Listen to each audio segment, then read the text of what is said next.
დეცენტრალიზაცია და თვითმმართველობის განვითარების სტრატეგია ამ თემაზე დღეს თავისუფალ ჟურნალისტთა სახლის ორგანიზებით დისკუსია გაიმართა ბათუმში. 2013-2014 წლებისთვის დაგეგმილ ცვლილებებზე ადგილობრივი თვითმმართველობის, არასამთავრობო ორგანიზაციებისა და რეგიონული განვითარებისა და ინფრასტრუქტურის სამინისტროს წარმომადგენლებმა ისაუბრეს. როგორც დისკუსიის მონაწილეები აცხადებენ, რეფორმის შედეგად შეიქმნება ორდონიანი რეგიონული და მუნიციპალური მმართველობა, რაც ადგილობრივი მნიშვნელობის საკითხების გადაწყვეტის პროცესში მოქალაქეების ჩართულობას გასცდის. თითოეულ სოფელში მოწვეულ კრებაზე მოსახლეობა კრების თავმჯდომარესა და წარმომადგენელთა საბჭოს თავად აირჩევს. ასევე გაიზრდება თვითმმართველი ქალაქების რაოდენობა, ხოლო სოფლებისგან ჩამოყალიბდება თემები, რომელთა ბაზაზეც მოხდება მუნიციპალიტეტების ფორმირება. შეხვედრის ორგანიზატორების განცხადებით, ამ და სხვა საკითხებზე გამოთქმული შენიშვნები კანონის საბოლოო ფორმირებისას იქნება გათვალისწინებული.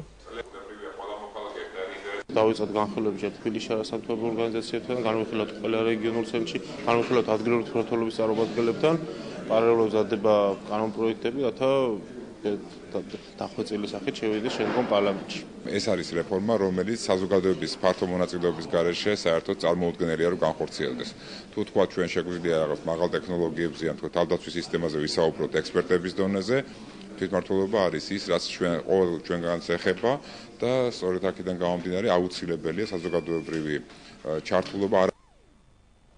საქართველოსა და რუსეთს შორის სავიზო რეჟიმი გამარტივდება. ეს განცხადება ქართულ-რუსულ ურთიერთობებში პრემიერის სპეციალურმა წარმომადგენელმა გააკეთა. ზურაბ აბაშიძის განცხადებით, რუსეთის მხრიდან ამ საკითხთან დაკავშირებით კეთილი ნება უკვე არსებობს და შესაბამისი სამსახურები ამ საკითხთან დაკავშირებით მოლაპარაკებებს უახლოეს მომავალში დაიწყებენ. ისივე თქმით, კონკრეტული შეთანხმება ზაფხულისთვის უკვე მიღწეული იქნება. თავდაპირველად მარტივი სავიზო რეჟიმით ბიზნესმენები, სტუდენტები და სამეცნიერო წრეები ისარგებლებენ. ისარგებლებს, ჯერ ამაზე მუშაობენ. რუსეთის მხარე მუშაობს იმაზე, რომ მოხდეს ამ სავიზო რეჟიმის გამარტივება, შერბილება, ასე ვთქვათ, გარკვეული კატეგორიებისთვის. ხას უსვამ, რომ გაუქმებაზე საუბარი არ არის. ჩემი აზრით, სადღაც ზაფხულისთვის უკვე ჩვენ გვექნება უფრო გამარტივებული სავიზო რეჟიმი რუსეთის მხრიდან, რუსეთსა და საქართველოს შორის.